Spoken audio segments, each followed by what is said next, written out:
Hello and welcome to this fabulous Monday on Crypto. Oh my God, is this like a turning of the tides in the most legitimate sense? Guys, the news that is coming out today has me so bullish, has me so excited for where this industry can go in the future. It's beyond price. It's about clarity. It's about regulatory approval. It's about the impact that we're seeing on a global macroeconomic sense. We're truly entering a new paradigm. Let's dive right in. Boom. So just like holy shit all around, because as I compiled today's messaging, I was like, all right, a little bit of good here, a little bit of good there. But when it came together by the end, I'm just sitting here blown away. I'm going, Crypt, oh my fucking God. I may have to put an F in there. But I open up with something that seems so boring, so and yet is so full of verve and energy, and that is coming from the federalreserve.gov. Now, this is breaking us up into multi-narratives. We have one world, which is coming from the Federal Reserve, that blockchain is supporting and endorsing this wild fiat ecosystem in which we live, the basis of our current American monetary policy. But at the same time, you've got Bitcoin exploding, which is anti-Federal Reserve, privacy coins taking off, and we're marching in lockstep. But we are breaking into a multidisciplinary industry, which is fascinating. But this coming from Governor Stephen I. Miran at the BCVC Summit in 2025 at the Harvard Club of New York City, New York, New York.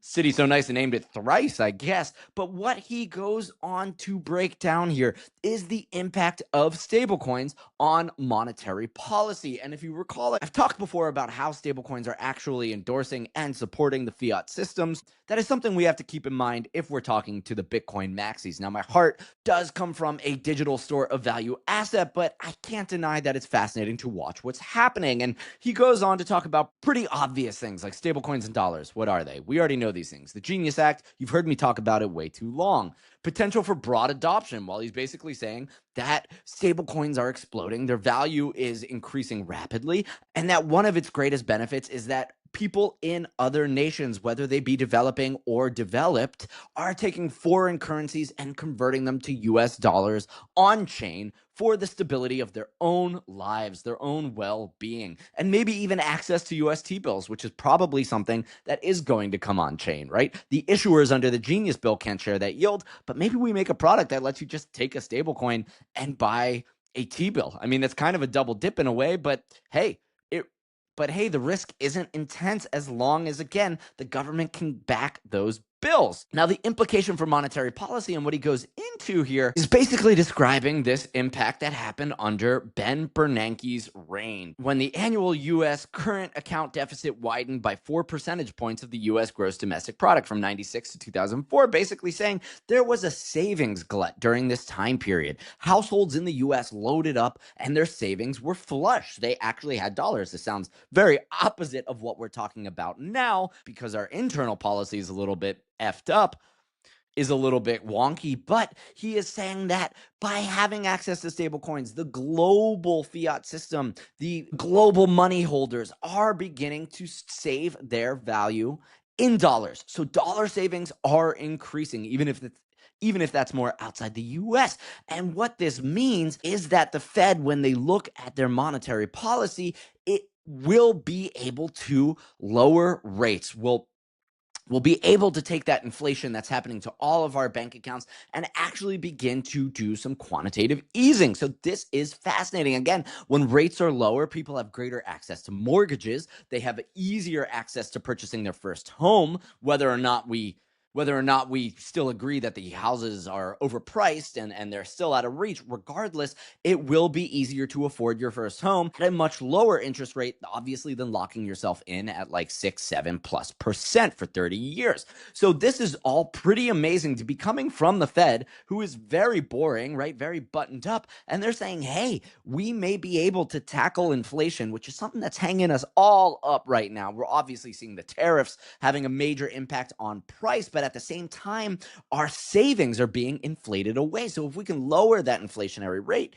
I mean, that's truly amazing. It could be that stablecoins are helping stave off this massive recessionary impact, and that in some loose way, the Trump admin, by being lenient towards blockchain, is doing some good. I mean, at the same time, we have very unsavory deals between Binance and USD1 and the Trump coin and all of that grift, but there is this parallel thing, which is what we've been fighting for, which is that we believe that blockchain technology is good for the American populace. It is good for retail. It is a better format of financial access globally for anyone that's looking to get a start to increase their savings, their investments, so on and so forth. And to see this backed by the Fed is just wow. So props to that. Now, moving on, we see more announcements like the acting CFTC chair confirms plans to launch leveraged spot crypto trading on regulated US exchanges.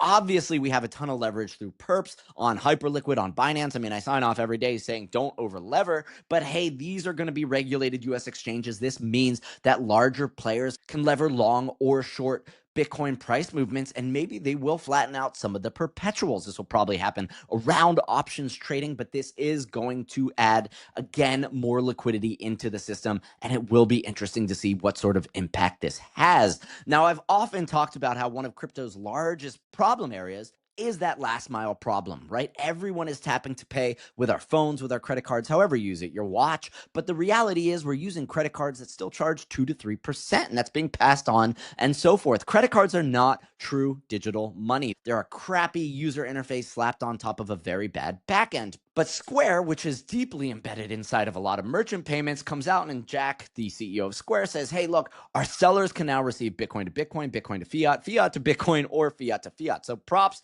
to anybody that's selling you product in dollars and is accepting Bitcoin. There were alpaca socks back in the day, and they're probably retired because they took Bitcoin very early on. But this is very fun, and it does mean that we will be able to look at Bitcoin payments for basic goods like your coffee. Now, why would you want to do that if you think it's a store of value? I don't know, but Bitcoin was originally peer-to-peer money. And I do think when Satoshis take on enough value, the decimal place version of a Bitcoin, maybe we'll be okay parting with, a couple dollars because we could just go take our salary, buy Bitcoin with it because we believe it's a store of value, and you'll want to spend from that. Just holding Bitcoin as an SOV gets really tricky if you can't generate any yield or buy a house with it. But this is fun. Adam Fern of Proof of Play says, we tried this once 13 years ago in Square Market. I think it'll go better this time around. Jack saying yes. So this is really fun to see that just growth is moving. And when we talk about point of sales, there's also this new company, Burner, that's coming out with this pretty cool terminal. I really like that they're going in this transparent green, kind of like the old N64 and the iMacs back when I grew up, when I was in middle school.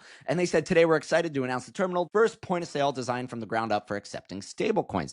They've also got these very sick cards that are essentially just an NFC chip that allows you to connect. But I mean, this aesthetic could be something that does pick up stablecoins. Again, we're seeing stablecoins being held by people all around the world. So maybe the desire to actually interact with them in a fluid way and a spendable way for payments will pick on. So at launch, they're expecting to support USDC on base and USD2. So they're basically going to be very low fee, gasless assets. Now, it's not truly gasless, but they're fully subsidizing the transfer. I'm sure this is coming from Coinbase, trying to increase user activity on base. On the merchant side, we anticipate that direct stablecoin payment will be free for merchants to accept. That kicks ass on credit cards doing that 2 to 3%. And of course, they're building in a variety of ways for other phone mobile wallets to support this. But this is fun to see.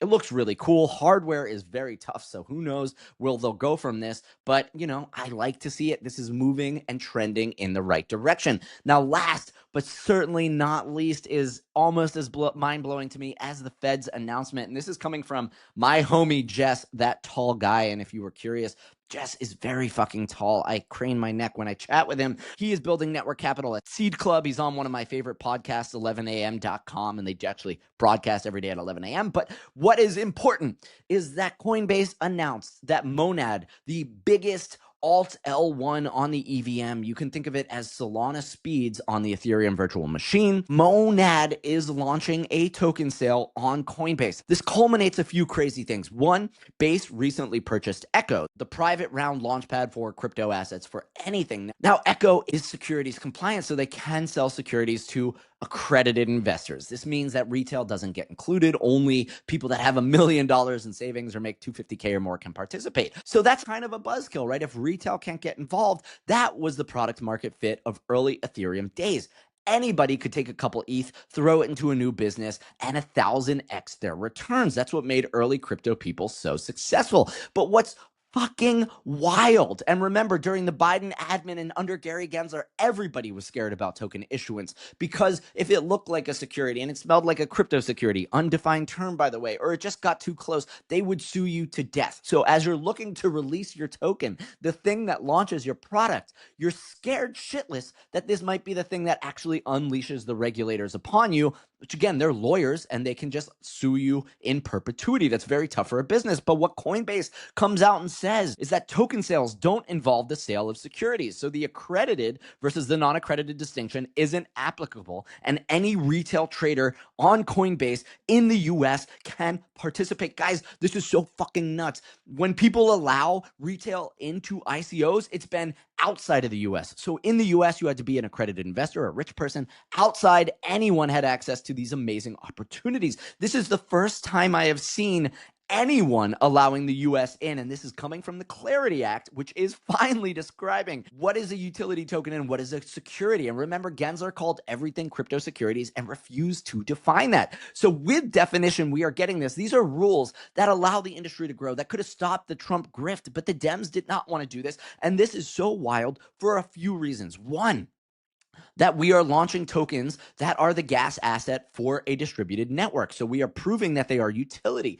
Two, that anyone can invest in these things. Retail, accredited, it doesn't matter. If you have a couple bucks, you can toss it into Monad. And if Monad proves to be the next great ecosystem, hell yes, you've bought the asset as early as possible. And three, this is happening on Coinbase. That distribution network is absolutely massive. We are looking at a literal paradigm shift, an entirely new era of what this industry is. It harkens back to what made this industry great in the beginning, the Ethereum ICOs, right? ETH itself was an ICO that you had to use Bitcoin to participate with. So this is like first steps, and that was explosive towards our industry. It was an amazing wealth generation event, and ever since, people have had to step it back because we just didn't understand the rules about how you can do this and not get completely wrecked in the process. So guys, this is so exciting. This is like honestly one of the biggest things to happen industry-wide that I can even think of. So holy crap, I don't say this lightly. We are entering an entirely new era of crypto access. This means that not only can the builders build bigger, more ambitious things with expectations of how they can go to market, but that retail can watch and participate in that growth. The Gensler regime pushed that money back to the private rounds towards overly priced assets because everyone was afraid of the securities definition. So they only sold to venture capital, and that's why you've gotten these down into the right charts. Law firms extracted so much money saying, hey, we can guide you through on these securities regulations, but the reality was they would say